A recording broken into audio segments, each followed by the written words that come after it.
नमस्कार मंडळी, कसे आहात तुम्ही? बरे आहात ना? हे आता डाळ आहे ना, ही डाळी इथे ती भाजलेली, ती थोडी भाजून घेते परत एकदा. हे करंजा, पुरणाच्या मी करंजा करणार आहे आणि लाडू लाडू सुद्धा ह्याच्याच करणार आणि पुरणाच्या करंजा करणार. त्याच्यासाठी हे भाजून घेते. चांगलं खरपूस, ती भाजलेली डाळ जरी असली ना तरी परत खरपूस भाजून घ्यायची, त्यामुळे त्याचा कच्चेपणा सगळा निघून जातो.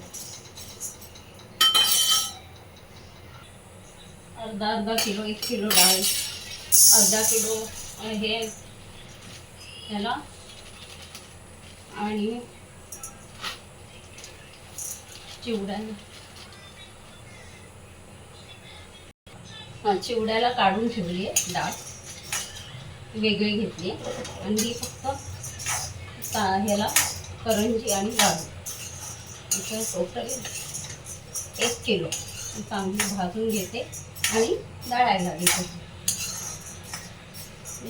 गूळ आणि पुरणाची करंजी असणार. डाळ भाजायला खूप वेळ जाणार म्हणून हे ओव्हनमध्ये मी भाजायला लावते. डाळ ही ओव्हनमध्येच आधी थोडी भाजली होती, तर ओव्हनमध्ये लावते.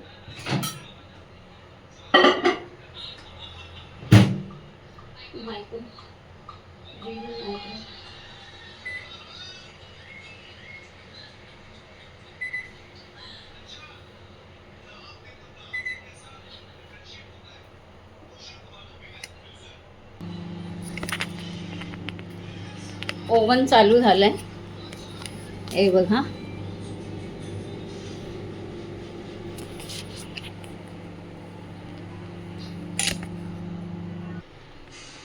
चला तर मग व्हिडिओ आवडल्यास लाईक करा, सबस्क्राईब करा. परत भेटू एक नवीन व्हिडिओ घेऊन. तोपर्यंत नमस्कार.